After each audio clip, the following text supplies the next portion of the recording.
Olá, amigos amantes do cinema! Bem-vindos a mais um Cineclube Casarão. O nosso clubinho transformou-se num importante veículo de divulgação da produção audiovisual maranhense e contamos sempre com o apoio dos realizadores das obras exibidas no programa. No episódio de hoje, exibiremos o documentário Na Asa do Vento. O filme, de 2018, é uma produção de Magno Araújo e tem a direção de Marquinhos Araújo, Joaquim Aikel e Fernando Baima. O roteiro é assinado por Aikel e Marquinhos Araújo. Na obra, uma neta comenta com o avô sobre um trabalho que a professora de geografia lhe deu sobre as migrações que aconteceram no Maranhão. A partir daí, o documentário fala sobre a formação da identidade maranhense por meio das histórias e relatos de pessoas que deixaram suas terras natais em busca de melhores condições de vida e os impactos desses movimentos migratórios na cultura e no desenvolvimento do Estado. A obra também fala de maranhenses que fizeram o caminho inverso e se tornaram notáveis e reconhecidos em todo o país, como Canhoteiro, João do Vale, Joãozinho 30 e Cláudio Fontana. O filme traz no elenco Laila Calisto e Aziz Júnior. Com vocês, Na Asa do Vento. Bom filme!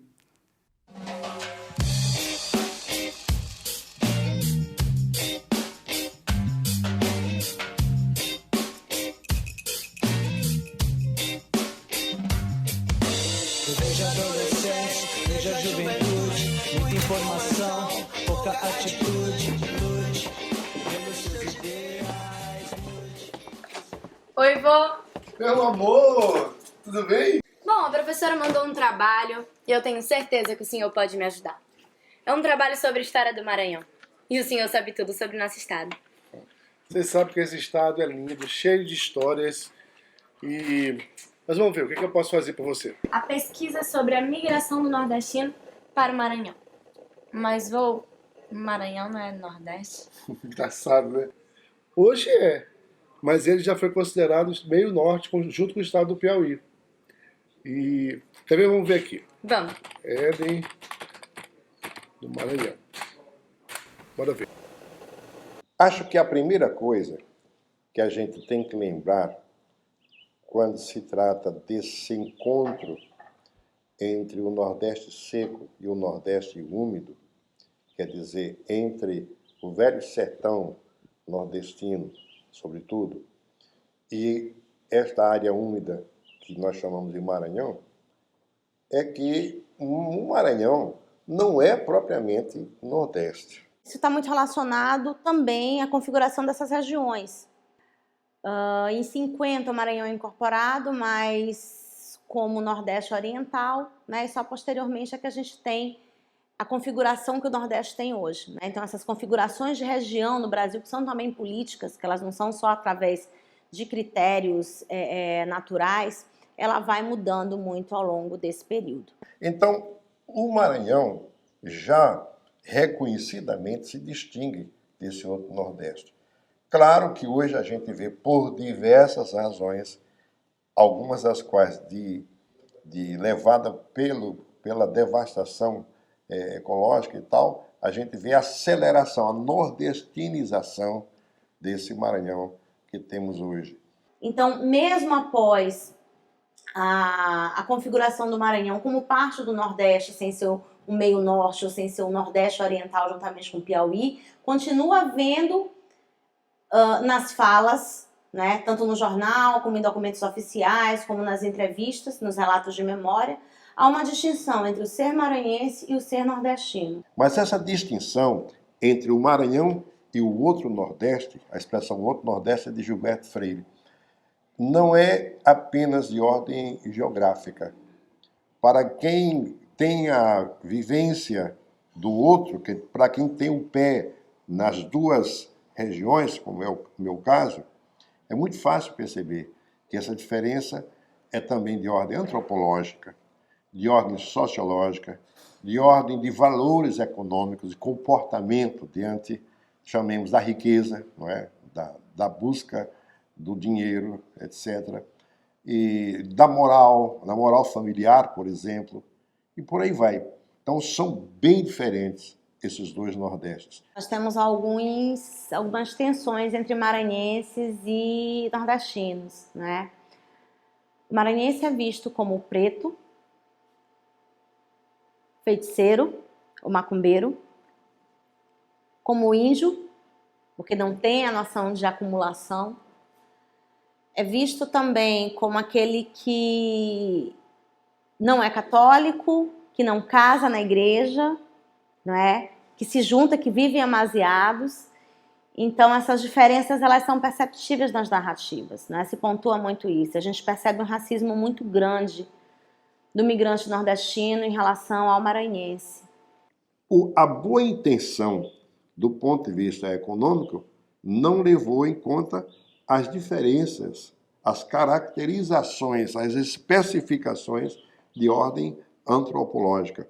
O homo nordestinos não é exatamente o homo maranhenses. Os migrantes do Nordeste, principalmente do sertão do Nordeste, tinham outros destinos nessas décadas, né? São Paulo, que está ali que é representado como Sul Maravilha, principalmente em relação à industrialização. Brasília, muitos maranhenses e piauienses participam da construção de Brasília, né? E nordestinos de outros locais. Eu fui para Brasília naquela época, como operário, né? Um candango naquela época, chamava candango, né? E lá foi onde eu tive a minha trajetória de vida, foi meu aprendizado de vida, a minha faculdade da vida foi em Brasília. Comecei a trabalhar com servente de obra, fui carpinteiro naquela época, fiquei profissional, minha carteira profissional. Já em 1962, eu já tinha uma economia, eu e meu irmão, nós compramos um caminhão e eu fui trabalhar como caminhoneiro, uma coisa uma trajetória de vida muito boa que eu gostei da minha vida. Mais novo, muito disposto para trabalhar e tal. Passei 10 anos na estrada e quando eu cheguei e voltei para morar novamente no Ceará, na minha terra natal, eu me casei e eu resolvi vir o Maranhão. O Maranhão estava em ascensão, né? Tinha muito arroz naquela época, a pecuária estava crescendo, e o Maranhão era muita mata. Naquele tempo, o Maranhão tinha talvez 30% da região, era no máximo explorado, o resto era mata, né? Nessa época, eu morava em Campina Grande, estava com 6 anos que eu morava em Campina Grande. E eu fiquei 8 meses sem levar a família, fiquei morando num hotel lá em Campina Grande.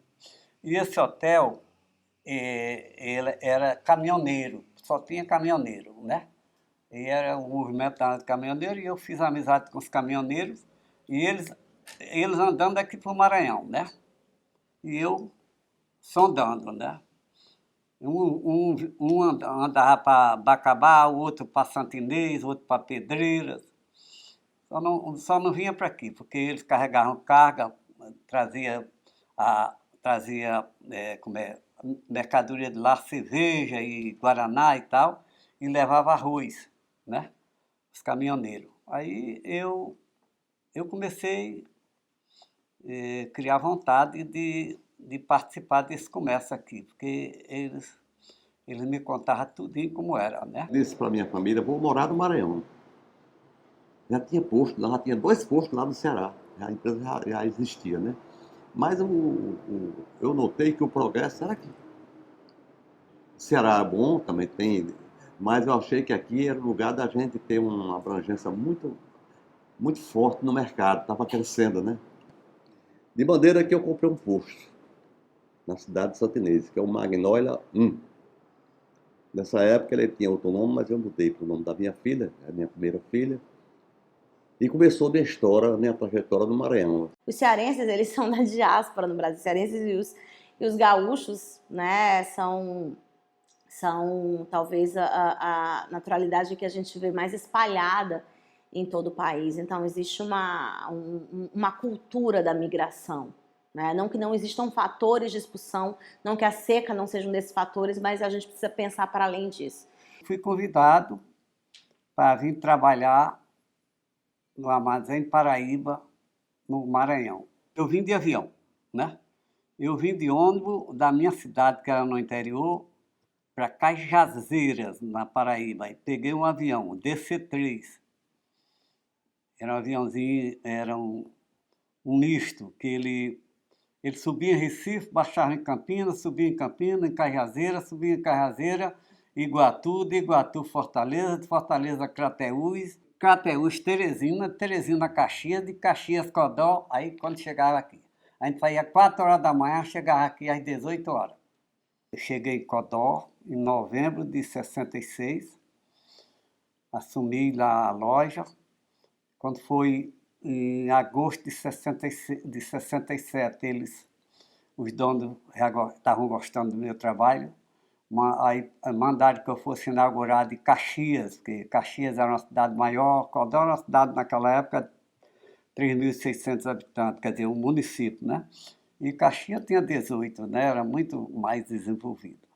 Aí eu escolhi para Caxias e fiquei 4 anos em Caxias. Aí eles, sempre gostando do meu trabalho, surgiu uma vaga aqui em São Luís, eles mandaram que eu viesse para São Luís, e era o que eu queria, porque os filhos precisavam de estudar. Aí eu aceitei vir para São Luís, era meu sonho. Aí eu fiquei ainda 15 anos no Armazém Paraíba. Passei 20 anos ao todo. Mas antes de eu sair do Paraíba, eu já tinha 11 anos no Paraíba, eu botei meu primeiro negócio. Botei meu primeiro negócio para os filhos e minha mulher trabalhar. Foi a Casa do Fazendeiro. E aí o cearense chega com uma outra cultura, que é a cultura de acumulação. Então ele não vai produzir para subsistência, ele vai produzir pensando em vender. E aprendendo esse princípio de não gastar hoje tudo que você ganhou, guardar um pouquinho para amanhã, aos poucos ele vai acumulando. E facilmente você vê que essa pessoa que chegou aqui, como dizemos nós no Nordeste do outro, puxando a cachorra, chega com pouco tempo, ele tem um pequeno estabelecimento comercial, é um açouguinho ali, é uma quitandazinha aqui, é uma bodeguinha aqui, etc. Daqui a pouco ele está estabelecido no centro da cidade, daqui a pouco ele já tem uma filial e vai por aí. E explorei o ramo de combustível, sempre gostei de trabalhar como gestor, né? Foi o que eu fiz sempre até hoje da minha vida como homem de negócio. E foi um futuro muito bom. Hoje nós temos uma empresa hoje, modéstia à parte, um grupo, né? São 25 CNPJ, né? Nós empregamos mais de 700 funcionários no grupo, né? E foi um sucesso que eu só tenho que agradecer a Deus até hoje, essa trajetória da minha chegada no Maranhão até hoje. Eu lhe digo com toda sinceridade, se existe coisa que deu certo, foi minha vinda para cá. Se todo mundo tiver essa felicidade na vida, pelo menos em um item, pode ficar tranquilo que está salvo. Viu só? Então, entendeu o porquê da migração do nordestino para o Maranhão? Entendi. E vi também como o nordestino é importante para o nosso desenvolvimento. Sem falar que esse vídeo é muito bom. É muito bom mesmo. Mas então, vamos continuar. Tá. A outra parte é sobre a arribação dos talentos maranhenses para o sul. Daí a professora deu até uma lista de nomes pra gente. E quais seriam? O primeiro é canhoteiro. Eu acho que é assim que se fala, né? Canhoteiro? O melhor ponta esquerda do mundo! Ele fez sucesso no futebol de São Paulo. E jogou com Pelé na seleção. É sério, vô? Seríssimo. Canhoteiro. Vamos saber um pouquinho mais dele? Sim. Vamos lá. Canhoteiro. Grande jogador. Vamos ver. O dom de jogar futebol foi descoberto basicamente aqui em São Luís do Maranhão, porque o canhoteiro ele começou a se destacar brincando com vários objetos. Ele pegava uma moeda, ficava fazendo embaixadinha com a moeda, e depois abria assim o bolsinho da calça e jogava a moeda e entrava no bolso. Amigo, eu estou dizendo mais pura verdade. Eu vi, eu sou testemunho ocular disso. Era um negócio inacreditável. Quem era jogador de futebol, né, era porque porque gostava, porque era bom mesmo, né? Não porque eles iam ter uma vida boa, porque ia ser ganhar bem, não tinha isso. Acho que em função disso, o meu avô não queria que ele seguisse essa carreira. O sonho maior do pai do canhoteiro é que ele viesse a estudar e se tornar um médico. José era motorista, rapaz.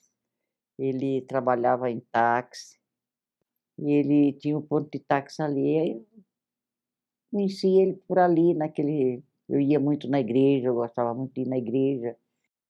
E foi assim que eu conheci o José. O José era motorista. E o pai dele não gostava, não queria que ele jogasse de jeito nenhum. E meu pai fugia, jogava o quê? Aquelas moedas, o meu pai jogava os docinhos lá que ele mandava entregar, sabe? Enfim, e meu avô, o pessoal falou, nossa, ele acorrentava o canhoteiro. Não, ele tinha aquela educação rígida, né, que naquela época se tinha mesmo, em função que ele não queria que ele fosse um jogador de futebol. Mas não queria mesmo, então ele amarrava ele mesmo, amarrava debaixo da mesa. Zé Moleque, ele falava para ele, Zé Moleque, eu vou te pegar. No fim do mês, deixa vir o boletim. Deixa vir tuas notas. Aí ele puxava o cinto dele e dizia assim, vou te cortar com isso aqui. Ele ia no colégio, falava com a diretora entregava o boletim para ele, o José tirava notas boas, 9, 10, 9, 10, 9, 10. Ele dizia, mas como é que esse Zé Moleque estuda? E não adiantou, viu? Não adiantou. Quando seu filho descobriu, ele já estava sendo contratado para vir para Fortaleza.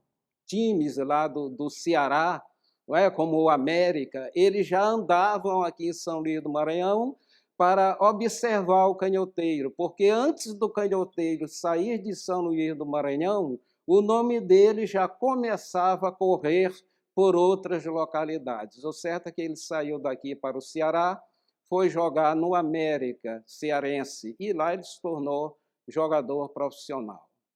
A notícia que nós soubemos foi por carta. Ele escreveu que estava sendo contratado e que já vinha aqui para São Paulo. Nós recebemos uma notícia, eu, o seu Cílio, dona Benedita, recebemos uma notícia por carta, porque ele já estava em Fortaleza, de lá ele já veio direto para cá. Bem, eu acho que o canhoteiro foi uma bênção que o Maranhão mandou para o São Paulo. O canhoteiro foi, sem dúvida, um dos maiores jogadores que o Brasil já teve. O canhoteiro, talvez, junto com o Edu dos Santos, foi o maior ponto esquerdo que o Brasil já teve, apesar de não ter sido campeão do mundo. Ele seria, certamente, o ponto esquerda titular da seleção brasileira de 58. Seria Garrincha num lado, canhoteiro do outro. E era ele, ponto esquerdo, inclusive era o preferido do Feola. O Feola, inclusive, com a ligação o pessoal tinha no São Paulo, né? Pois não é que o canhoteiro, na véspera de embarque para a Suécia, lá para a Itália primeiro, ele fugiu da concentração e para ir para a noite. E aí foi cortado. Ele foi cortado, talvez devido à sua própria ingenuidade, em 58. Havia, na época, um ponto esquerda chamado Teixeirinha. Era um craque também, na verdadeira acepção da palavra. E o Teixeirinha queria parar já de jogar futebol. Mas o Teixeirinha dizia para a diretoria de São Paulo que ele só largaria o São Paulo no dia em que chegasse verdadeiramente um craque para substituí-lo. E eis que, de repente, surgiu o canhoteiro. Aí ele disse para a direção do São Paulo, chegou um gênio. Você pode não acreditar, com a chegada do canhoteiro, a fama que ele foi criando só no treino, e lotava o Canindé. Pessoas nos 3 degraus ficavam de pé para ver o canhoteiro jogar. Para ver o canhoteiro parar a bola. Ele jogava com aquele calção meio caído, a bola vinha de qualquer altura, ele nem olhava para a bola, ele matava a bola, parecia que tinha um prego na bola. Agora todos morreram no pé. Contar parece história de pescador. O canhoteiro tinha uma habilidade. Ele reinventou o drible. Era chamado de o mago, né? Muito antes de Valdívia, essas coisas, né? Porque ele era um mago da bola. A bola podia vir vesga, torta. Ele esticava o bico da chuteira, ele matava a bola. Com o bico da chuteira, não estou falando para você, estou revendo, porque era tão próximo que assistia o canteiro jogar. O Bela Gutmann, que foi um técnico que modificou o sistema de futebol no Brasil, em 57, ele veio para São Paulo, era húngaro. Ele um dia falou: vou levar o canhoteiro comigo para a Europa para ensinar o pessoal lá a driblar, que ninguém sabia driblar como o canhoteiro. E driblar, ele driblava para a direita, para a esquerda. O Zizinho, mestre Ziza, que foi talvez o mais completo jogador brasileiro. Pelé não conta, né? Pelé é outra história, como diz o Pepe, é ET. O Zizinho foi o maior jogador que eu vi, completo, e era muito inteligente. Ele dizia que o canteiro era melhor que o Garrincha, porque o Garrincha tinha um tipo de drible só pela direita, e o canteiro não. Ele ia inventando os dribles dele naquele momento. Era uma coisa inacreditável. O que ele fazia com os zagueiros era brincadeira. Ele fez tudo o que ele queria, no momento que ele queria, na hora que ele queria. Ele passou muito rápido, ele foi assim, tipo um cometa, né? A vida dele foi bem rápido, tudo aconteceu muito rápido, veio para São Paulo, fez o que ele queria, não fez a medicina lá que queria, ele jogou bola como ele queria, jogava como ele tinha vontade de jogar, não adiantava até que, vai fazer isso, canhoto e tal, ele ouvia, né? Ele ouvia elegantemente, não discutia, mas fazia o que ele queria dentro de um campo, né, dentro daquela área ali, e ele viveu a vida dele intensamente, independentemente se gostasse, ele também não se importava com o que as pessoas falavam, não. Não.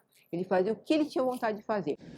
O canhoteiro, às vezes eu fico pensando se ele não foi um truque de mágica, um sonho desses produzido por uma droga moderna e tal, que me fez acreditar na existência dele, porque é inacreditável o que eu vi esse cara fazer. Vô não fazia ideia que a gente tinha um jogador desse nível no nosso estado. O Maranhão basta pra gente procurar que a gente acha, minha filha. Mas vamos ver, o que você tem mais pra gente? Bom, o próximo é João do Vale. Ele é cantor, né? Eu tenho certeza que eu já escutei uma música dele. Cantor, compositor, poeta. O João foi tudo de bom. Não é à toa que foi considerado o maranhense do século XX. Luna, tu não tem ideia, o Carcará foi uma grande figura. Quer ver só? Vamos ver. Vamos lá. João do Vale. Ele nasceu em Lago da Onça. O nome é forte, né? No município de Pedreiras, em 11 de outubro de 1933. Era uma família muito pobre, né? Essa história de João do Vale tem a ver muito com um fazendeiro que se chamava do Vale. Os seus empregados, que eram descendentes de escravos e tudo, eram compulsoriamente, né, chamados do Vale. As crianças tinham que trabalhar para ajudar a família. Então ele vendia doce pela rua, né, pelas feiras, que ele fazia versos, pregões, quando vendia os seus produtos, pirulito, essas coisas, ele fazia uns improvisos. E de Lago da Onça ele foi com a família para Pedreiras, que é a sede daquele município. Na época, quando o ídolo dele era Luiz Gonzaga, né? Ele era o rei do Baião, e ele falava: eu vou ser igual a esse cara. Ele disse que o pensamento dele era isso, porque quando Luiz Gonzaga chegava lá em Pedreiras, era mexia a cidade toda, né? Revolucionava tudo. Que antigamente os shows lá eram no cinema. E como ele vendia a bala lá na porta do cinema, ele vendia a bala e ele ficou com aquilo. Pô, eu vou ser um cara famoso também. Ele perseguiu isso. Aí começou a fazer as músicas e ninguém escutava. Ninguém, não tinha nem lá em Pedreiras, quem que ia saber, né? O cara sem saber ler, sem saber escrever. Depois, mais ou menos com 12 anos, eles vieram para São Luís. É evidente que o João não conseguiu sequer estudar no município dele. Na época chegou um coletor, né, que vinha para a cidade e a vaga do João na escola teve que ser concedida ao filho desse coletor. Então, o João ficou praticamente marginalizado, não aprendeu a ler e escrever. Quando a família se transferiu para São Luís, ele continuou a trabalhar como vendedor ambulante nas ruas, né, nas feiras, até que um dia, mais ou menos com 15 anos de idade, ele resolveu fugir de casa. Alguém falou para ele, eu não sei como é que foi essa história, de que ele teria que ir para o Sul para poder fazer sucesso, né? Que seria essa história certa. Foi aí que ele inventou de pegar esse pau de arara de 1 mês na lama, empurra caminhão para chegar no Rio. Eu nem sei se ele saía do Maranhão, se ele dizia, eu vou para o Rio, eu vou para São Paulo. Para mim parecia que ele estava querendo sair. Isso é algo meio comum, principalmente de todo mundo e todos os artistas, né? O ser humano migra, o ser humano era curioso, ele migra. Um cara como o João, que chega do Nordeste, né, numa cidade como Rio de Janeiro, né, onde o nordestino ainda é tratado como, sei lá, uma criatura do submundo, né? Ele deve ter sofrido muita discriminação por fato de ser negro, analfabeto, mas ninguém conhecia as verdadeiras armas do João, que era o seu sentimento e a sua poesia. Então é daí realmente de tirar chapéu, porque eles não tiveram o privilégio dos grandes que nós admiramos, que estão por aqui, os grandes artistas brasileiros, mundiais, né? Que muitos deles nasceram em berço de ouro, né? Então, a admiração vem principalmente daí. Aí o cara tem que realmente ser. Eu estava trabalhando de pedreiro, de ajudante de pedreiro, quando eu encontrei uns compositores por aí, fui conhecendo, aí deu uma música. Isso é para te prestar atenção. E uma música minha foi gravada. A primeira música de sucesso do João foi Estrela Miúda, gravada pela Marlene. A partir daí ele passa a ser conhecido. Ou pelo menos a música passa a ser conhecida, né? Porque o João continua ainda anônimo, né? Era praticamente um personagem invisível, né? Permaneceu assim durante muito tempo. Até que em 1964, com a proposta do show Opinião, né, que era uma espécie de denúncia das condições sociais em que o Brasil atravessava no momento. A maior música dele tem fundo político. Na época da ditadura, né? Ele foi um dos caras assim que correram para exilar, para prender, para ele sumir. Com relação aos artistas brasileiros mais engajados, o João, todo mundo foi para a Europa, exilado, se autoexilaram, e o João veio para Pedreiras. O exílio dele foi em Pedreiras, estava na segura.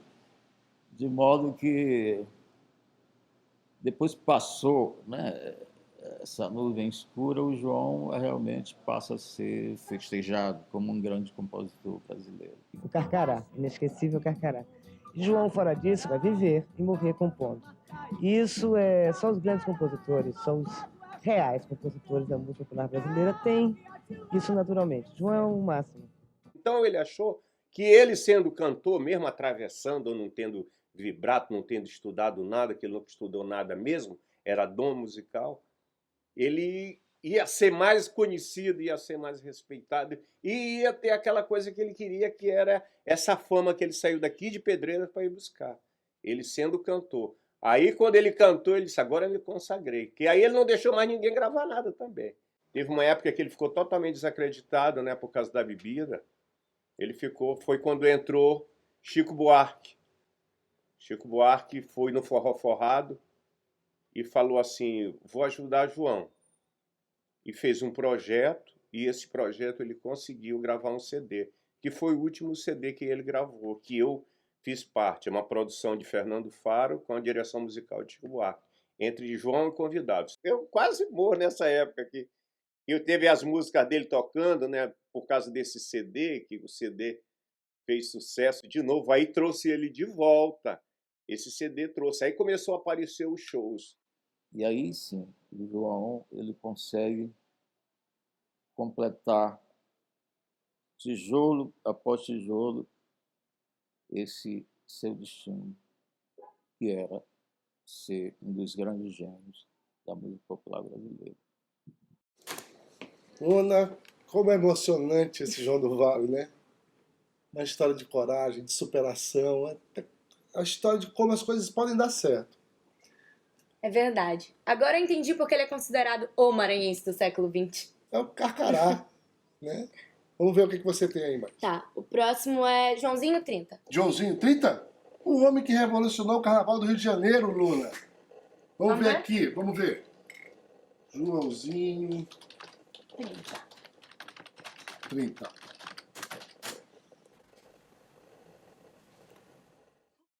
Nos anos 50, entre 18 e 19 anos, Joãozinho deixa a cidade praticamente expulso, né, por questões pessoais e familiares, mas focado na carreira dele, porque ele queria ser bailarino, e nessa época as famílias tradicionais não absorviam isso com muita facilidade, né, com a naturalidade que hoje é tratado isso como arte, independentemente de orientação, condição sexual, cor, enfim. Aí ele chega ao Rio de navio, chega no Carnaval, desembarca ali no Porto, que é próximo ao Teatro Municipal, já vê todo o movimento que acontecia ali na Rio Branco, faz amizade, não sabe como, ele não lembrava com detalhes com o porteiro do teatro, que consegue o ingresso, que à noite Joãozinho já está nesse baile, porque ele vai parar numa pensão, que a dona da pensão simpatiza com ele, e dá sobras de roupas, de tecidos com brilho, e ele já monta uma fantasia e vai para o baile. Primeiro contato de Joãozinho com o Carnaval. Estando dentro do teatro, logo em seguida, ele vai tentar testes para ser bailarino. Não passa a princípio. Ele é aproveitado pelo Fernando Pamplona, que era diretor artístico do Teatro Municipal nessa época, para cuidar de figurinos e guardar roupa, mas em pequenos reparos. Mas ele revoluciona isso. O Pamplona, né, que era um dos diretores, levou ele para o Salgueiro, porque via o trabalho dele no Municipal, o trabalho com os figurinos das óperas. E aí achou que ele poderia render no barracão do Salgueiro. E aí ele realmente rendeu, né? Como aderecista, ele era absurdamente fantástico. Os detalhes, os trabalhos dele. No Salgueiro, João tenta fazer um trabalho revolucionário e não consegue. Pamplona sai de cena, ele entra. Ele leva a Ilha da Assombração como enredo. Ele ganha projeção e ascensão no meio cultural do Rio. Já com isso meio consolidado, ele vai para a Baixada Fluminense, Beija-Flor de Nilópolis especificamente. Então, quando chegaram em Nilópolis, e ele desavisadamente recebe esse povo, e o cara pergunta: eu quero crer que, como todo início de reportagem, como é que você quer ser tratado? Como é que você quer que eu coloque o crédito? Aí ele, bota aí o que eu sou carnavalesco.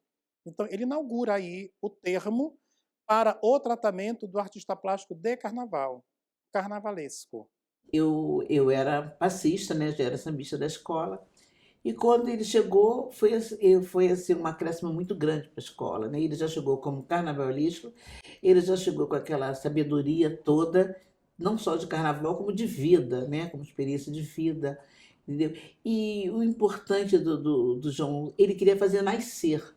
Ele começa a organizar. Então, o desfile era muito horizontal. A estrutura do espetáculo ela começa a crescer, ela começa a ganhar arquibancadas mais altas, então a visão não era privilegiada. Então ele, de forma muito visionária e técnica, verticaliza o carnaval. Tirando do plano de solo as alegorias, colocando figuras humanas nas alegorias, desnudando a mulher brasileira, que ele falava que é a mulata, e já entra gigantismo, movimentos tímidos como giro de rodas, de esferas, pequenos focos e canhões de luz. Ele criou uma era nova dentro da Beija-Flor e dentro do carnaval brasileiro, né? Dentro da opinião nacional. Transformando a miséria em beleza, o lixo em luxo. Na verdade, aquele carnaval Ratos e Urubus, que a mensagem era belíssima, quando ele quis tirar do lixo a vida, era isso que ele queria passar, ele criou uma briga muito grande com a escola, que a Neta aqui sabe que não foi fácil para ele fazer aquele carnaval, entendeu? Mas ninguém conseguia entender. Por mais que ele falasse, por mais que ele tentasse, ninguém conseguia entender. O carnaval não conseguia elaborar um desfile de lixo. Houve muita resistência, mas o presidente, o seu Anísio Abraão, tinha uma admiração profunda e disse: eu vou apostar, ainda que eu perca o carnaval. Então as pessoas falavam: o que vai acontecer? Como que vai ser isso? Isso vai dar certo? Ninguém acreditava, né? E aí, quando chega no dia, primeiro teve toda a polêmica do Cristo ser proibido pela igreja. O carro vai sair com uma frase escrita talvez mais forte do que a imagem. Mesmo proibido, olhai por nós. E aquela legião de mendigos, porque não era uma pessoa fantasiada de mendigo, era como se você estivesse diante, tanto que no final do desfile você não conseguia diferenciar o que era mendigo verdadeiro e o que era componente da Beija-Flor. O carnaval se torna visualmente até mais feio, mas foi muito impactante. A avenida, o público responde de forma muito positiva. Eu me lembro que eu fiquei extasiado, né? E eu perguntava para todo mundo: você viu a Beija-Flor? Você viu o que aconteceu? Né? E então realmente marcou os desfiles das escolas de samba no Rio de Janeiro. E é uma coisa difícil de ser superada. Não tem como se falar de carnaval, não existe como, depois de Ratos e Urubus. Porque assim, fala-se também de Joãozinho 30 depois de Ratos e Urubus, né? Tem todo o legado antes do que ele foi construindo. Mas em Ratos e Urubus foi um grande boom para que ele pudesse ter sido exposto e aclamado. Ele transcendeu esse nome carnavalesco. E foi ele que enalteceu esse nome de carnavalesco. Era a primeira vez que a gente estava vendo carnavalesco fazendo comercial de sapato, comercial de banco, sabe? Sendo chamado para dar opinião a respeito do Brasil, a respeito dos brasileiros. Então, a ideia do carnavalesco tomou uma dimensão gigantesca com o João 30, né? Com a pessoa, com esse espírito do João, essa alma, né, que veio ao mundo aí e marcou nosso país. Quanto mais o tempo passa, mais a figura dele vai crescendo, vai se tornando interessante, né? Então, ele era tudo, gente, tudo, não só como carnavalesco, como tudo, né? Era tudo. E nos ensinava a amar a arte. Mas tudo na vida tem começo, meio e fim, né? E ele partiu nos deixando com muita dor no coração, muita tristeza, muita saudade. E que eu acho que de umas coisas, se alguém esquece de olhar, quem é que você queria que ressuscitasse? Aí dizia Marilyn Monroe, Carmen Miranda e João 30. Nem dizia meu pai e minha mãe. São os três que eu queria. Porque eu amo o João 30. Vô, não fazia ideia que tinha tanto talento no nosso estado. Eu tô doida pra saber a história do próximo. E qual é? Cláudio Fontana. Cláudio Fontana, o único maranhense a participar de um programa do Roberto Carlos. Ah, sério? Foi. A Jovem Guarda foi um grande movimento musical do Brasil na época. Olha, já ouvi falar de Roberto Carlos, mas Cláudio Fontana não. Com certeza você já ouviu sua avó cantarolando dele por aí. Tenha dúvida disso não. Vamos procurar. Vamos aqui. Cláudio Fontana. Como eu disse, eu nasci em São Luís do Maranhão, fui o único cantor da família. Meu pai queria que eu estudasse, fosse engenheiro. Mas eu era igual o Caetano Veloso, 2 mais 2 para mim era 5, cara. E aí não deu. Na época, a Bossa Nova começava muito forte, como música popular brasileira, e também tinha os ídolos populares, que a gente ouvia na Rádio Nacional do Rio de Janeiro, né, num rádio de galena que meu pai tinha, um rádio antigo, e a gente ouvia. Pintou a jogada de ser apresentador de rádio, né? Um disc jockey chamava-se na época. E tinha a rádio difusora, a Rádio Timbira, a Rádio Gurupi, e eu entrei na Rádio Gurupi e apresentava um programa chamado Discoteca e Suas Ordens. Depois eu tive um programa de televisão na TV Difusora quando ela começou. Acompanhava muitas coisas do Rio de Janeiro, né? O Nordeste sempre acompanhou muito o Rio de Janeiro. Meu sonho era ir embora para o Rio de Janeiro. Eu havia conhecido o Rio de Janeiro em 1960, quando eu estudei ainda no Colégio Marista, né? E o professor Calil Filho, que era irmão do João Moana, do grande padre João Moana, querido, foi professor, entrou para ser professor lá nos Maristas, né? E ele fez um concurso. Quem ganhasse, os meninos que fizessem o melhor trabalho de história, ganharia uma passagem da Cruzeiro do Sul para ir conhecer o Rio de Janeiro. Ah, eu fiquei louco, fui para a biblioteca ali do lado, fiz um trabalho lindo, ganhei a passagem e fui conhecer o Rio em 1960. Fiquei apaixonado. Então, esse período, entre 60 a 65, quando eu voltei definitivamente para morar no Rio, minha cabeça era toda voltar para o Rio de Janeiro, né? Como fazia música, eu digo, eu vou embora para o Rio, porque lá eu sou capaz de gravar com outros cantores, ou quem sabe eu mesmo, né? E foi aí que eu defini e decidi ir embora. No último dia de 1964, né, começando na festança, na passagem de ano, peguei um avião daqui, que era mais ou menos 6 horas da manhã, e cheguei 9h30, 10 horas da noite no Rio de Janeiro. Enquanto eu mostrava minhas músicas, um dia eu parei na Philips Poligram, lá na Rio Branco, e um moço me escutou 8 horas da noite, ao final do expediente, eu dizendo, eu sou um cara do Maranhão, que não sei o quê. Tá bom, deixa ele entrar. Aí entrei, Osmar Navarro, um grande autor. Ô menino, eu falei, olha, eu sou Cláudio Fontana, Joãozinho Sá, não era Cláudio Fontana ainda, e vim lá do Maranhão, eu tenho umas, mostra aí. E eu cantei umas músicas, ele se emocionou, disse, mas eu vou te dar um conselho, essas músicas são boas, mas isso não dá dinheiro, essas músicas de protesto. Você tá começando aí um movimento jovem, né? Tal de Roberto Carlos, não sei quem, essas músicas, rockzinho, faz esse tipo de música romântica que você vai se dar bem. Você é jovem, está começando. E eu saí com aquilo na cabeça, falei, poxa, ele está falando, eu acho que é isso mesmo. Aí danei a fazer músicas, comecei, então o ano de 1967 eu já encontrei lá na TV Rio, Canal 13, lá em Copacabana, a TV Rio ficava lá no final de Copacabana. E eu encontrei lá o Vanderlei Cardoso e o seu empresário Genival Melo, que tinha saído de um sucesso chamado Bom Rapaz, e eu mostrei minha música para eles, essa música aqui. Você não é doce de coco, mas enjoei de você.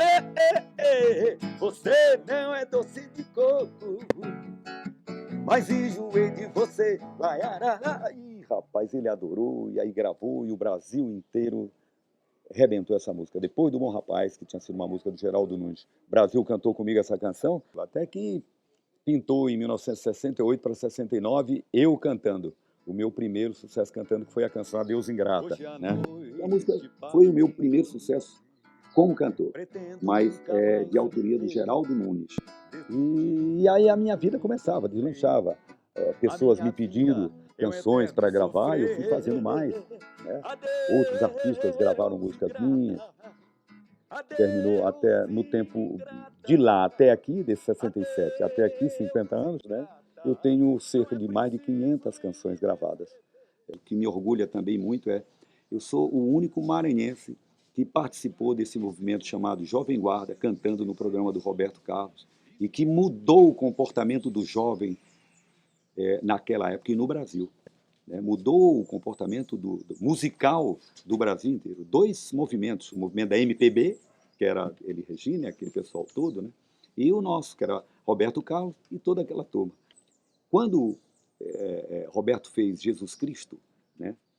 Eu disse, puxa, eu também gostaria de fazer uma canção, mas não que falasse o nome Jesus nem Cristo, eu queria falar dele homem. E pedia a Deus, me ilumina, me dá força. Um dia eu fui fazer o programa do Silvio Santos, Galãs Cantam e Dançam aos Domingos. Esse programa foi o pique de audiência do Silvio Santos, ele era da Globo na época ainda. Quando eu saí de lá, eu fui almoçar na casa de um amigo, não encontrei, e aí me veio aquela música Desceu.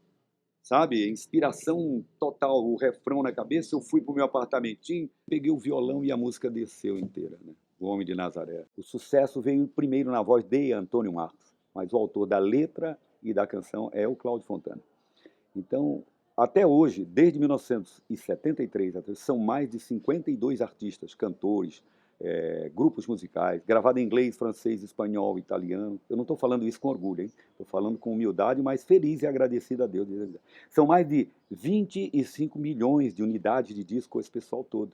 Foi quanto eu recebi, pode ter sido mais, né? Porque para o autor receber, o autor vive reclamando a vida inteira, mas eu não reclamo, porque o pouco ou muito que eu ganhei, Deus foi bom para mim. Eu sou casado há 44 anos, minha mulher muito querida, nos ajudamos e compramos aquelas coisinhas que o homem precisa do tripé para ser feliz.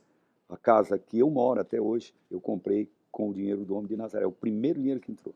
Então, até hoje eu moro 44 anos depois, primeiro cheque do trimestre que veio, eu endossei e dei de entrada na casa que paguei, onde eu moro, no Brooklyn. Lá nasceram meus 2 filhos, a Marcele e o Cláudio, sabe? E lá eu sou feliz com a minha mulher até hoje. Eu digo, só me tirem daqui para me levar para o cemitério em algum lugar que vocês queiram, mas eu não saio daqui. E a vida continua. Necessariamente, eu hoje sou muito consciente disso, não é importante, é bom, é maravilhoso, né? Mas nem todos podem estar em primeiro lugar, ou ser Roberto Carlos, ou ser agora Luan Santana ou Anitta. O importante é você ter a dignidade de um trabalho constante e deixar alguma coisa marcante. Para mim, termino essa reportagem com você dizendo que as 2 músicas mais importantes da minha vida são O Homem de Nazaré e São Luís, Ilha do Amor, porque cognominou a minha cidade. E os meus contemporâneos, meus amigos da época sabem da importância que foi o São Luís, Ilha do Amor na minha vida. Ilha do Amor, onde eu nasci, onde em criança eu fui feliz.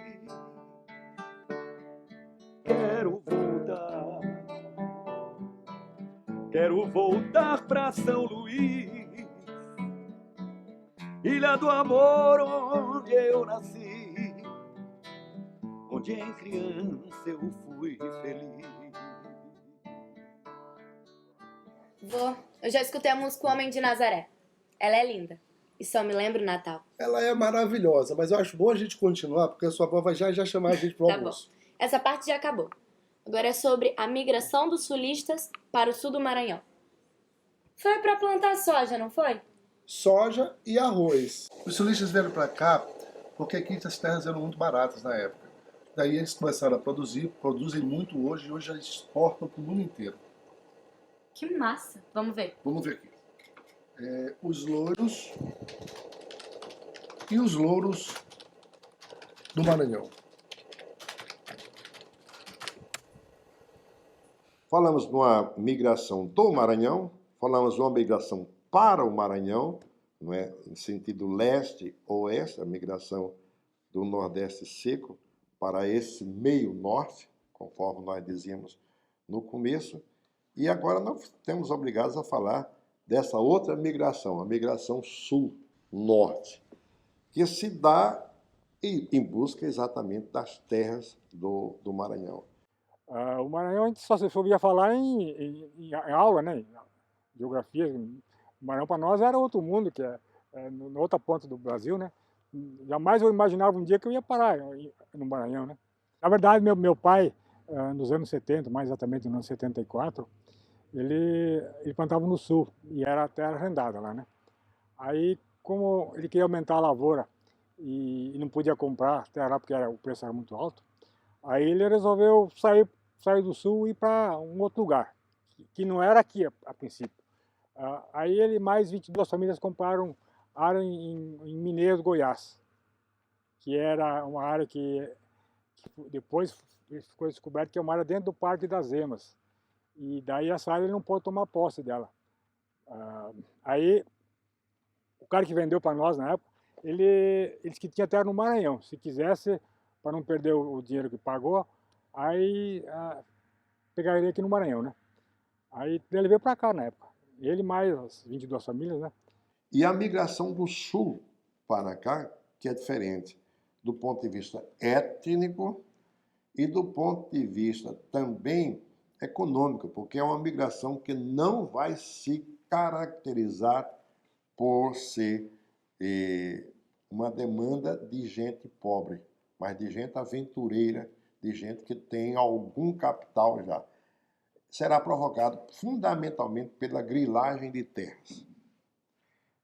Aqui as terras não valiam nada na época, que ninguém fazia. O pessoal daqui queria só as áreas de baixão, que a área de chapada, as partes mais altas ninguém queria, né? Aí aqui você fazia o cálculo na época de 1 hectare por uma carteira de cigarro, mais ou menos, seria essa a conta, né? Aí você fazia negócio de qualquer jeito, troca por caro, o que você tinha para trocar, eles negociavam, né? É outro tipo de colonização, não é? É outro tipo de colonização. É a colonização do projeto, de alguém que vem, se estabelece com algum dinheiro e vem tirar da terra a produção. Nós tínhamos certos incentivos aqui, se não pagava imposto, não pagava juro da semente nem do fertilizante, e nós tínhamos tal de Proterra, um dinheiro especial, mais barato, juro, para poder abertura de lavoura. Então foi o incentivo que deu para nós ficar aqui, que o Mato Grosso já não tinha isso. Então foi o que segurou nós aqui com esses juros menor que em outros lugares. E quem gosta de lavoura jamais ia dizer, não, eu não quero ficar aqui, né? Aí foi lá, aí ele vendeu o que tinha lá de casa e coisa, e botou num caminhão, e daí mandou o caminhão ir na frente e nós íamos numa caminhonete atrás, né? E foi 5 dias de viagem lá para cá. E a nossa ideia era plantar soja, de Beira do Sul para plantar soja aqui, né? Aí não se tinha variedade para plantar aqui, não sabia nem o que plantar. Nós trazíamos calcário de Castro, no Paraná, que não tinha calcário aqui. E plantamos uma variedade, em 78 foi a primeira lavoura de soja aqui, plantamos a variedade do Sul aqui. Como aqui tem muito mais sol que lá no Sul, durante o dia, né, tem mais hora de sol, aí ela era muito precoce, lá ela dava 120 dias, aqui com menos de 90 dias ela já estava no ponto de colher. Só que ela fica muito pequena, né? Aí não deu certo. Mas depois, no ano 80, já a Embrapa já soltou umas variedades de soja que se adaptou na região de Cerrado, na região mais tropical, que também para o Mato Grosso foi o que serviu. Não fizeram só para aqui, fizeram para o Mato Grosso. E daí começou, daí foi seguindo a segurança nossa de plantar soja. Essa colonização do Sul é a colonização do homem que traz a máquina, que traz a técnica, que traz o adubo, que vai explorar a terra. A nossa chegada aqui, quando nós chegamos com os caminhões, com o maquinário em cima, aí foi um alvoroço na cidade. Nunca tinha visto, até carro aqui tinha 2, 3 carros só na cidade. Aí anda aqueles caminhões tudo com maquinário em cima, coletadeira e trator, o pessoal ficou admirado, não sabia nem o que era. Aí inclusive teve uma passagem que um agrônomo aqui na época, ele pegou o fertilizante na mão e olhou e pediu semente do que era, nem isso ele não conhecia, né? Então foi uma coisa totalmente de outro mundo, né? As terras são terras fracas, mas tem que corrigir. Se bota primeiro o calcário, daí bota os corretivos que for preciso. Tudo em alta tecnologia. Se não for em alta tecnologia aqui, não vai. Como o Mato Grosso também, assim, essa região de Cerrado são terras mais fracas, mas você consegue, você corrige ela toda e fica muito boa. Hoje onde você planta soja, nós planta milho, planta feijão, planta arroz, planta tudo. Hoje ficou fértil porque o soja é que é o mais resistente, até com pouca água ele dá melhor. Hoje o Maranhão exporta soja e milho para o mundo inteiro. Então, o Maranhão hoje está no contexto da... Hoje se fala em Maranhão, se fala em agricultura também, né? Primeiro não se falava isso. Hoje produz muito grão aqui. Eu acho que daqui para frente Balsas só tende a crescer mais, com mais tecnologia, com variedades melhores, e essa safrinha de soja, de milho que entrou faz poucos anos para cá, isso incrementou muito também. Então, eu só posso imaginar coisas boas para cá, né? Eu acho que ainda estamos a trabalhar a adaptação desses migrantes no Maranhão, que está todo por se fazer. O Maranhão de hoje não é o Maranhão dos portugueses. O Maranhão de hoje não é o Maranhão dos árabes. E nem é o Maranhão do Nordeste, como não é o Maranhão do Sul. É uma outra coisa que de tudo isso está surgindo. Como, quando teremos isso pronto, eu quero viver muitos anos para poder contar. Vô, muito obrigada. Essa pesquisa me ajudou muito. Sem falar que eu vou fazer o melhor trabalho da turma. Claro que vai, meu filho. Eu tenho toda a certeza do mundo. E vem cá, me dá um abraço. Bora almoçar! Ó, tô Vamos falando? Sua avó tá chamando. Vamos lá. Vamos, senão ela briga.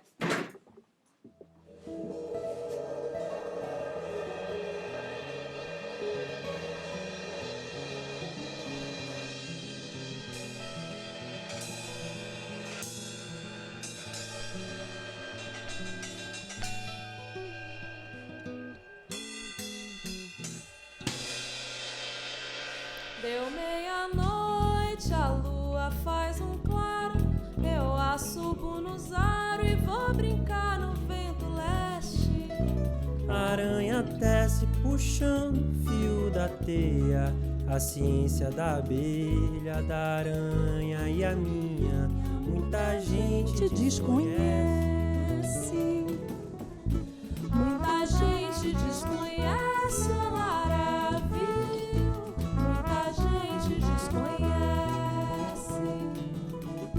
Muita gente desconhece o Larata. Muita gente desconhece.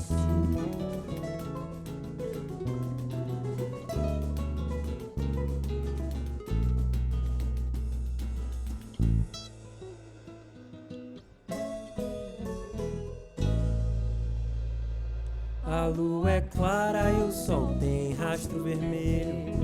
É o mar um grande espelho onde os dois vão se mirar.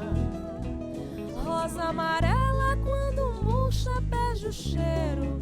O amor é bandoleiro, pode até custar dinheiro. É fulô que não tem cheiro e todo mundo quer cheirar.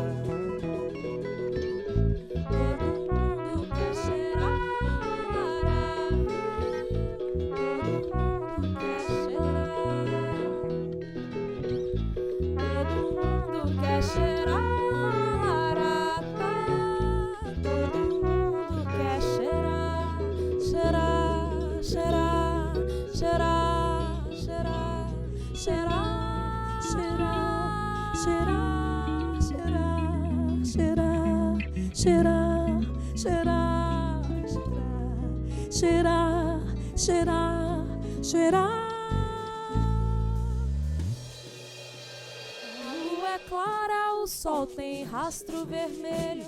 É o mar um grande espelho onde os dois vão se mirar. Rosa amarela quando murcha perde o cheiro. O amor é bandoleiro. Pode até custar dinheiro. É fulô que não tem cheiro e todo mundo quer cheirar. Todo mundo quer cheirar o laravio. Todo mundo quer cheirar. Todo mundo quer cheirar a larata. Todo mundo quer cheirar. Todo mundo quer cheirar do laravio. Muita gente desconhece. Muita gente desconhece a larata. Muita gente desconhece.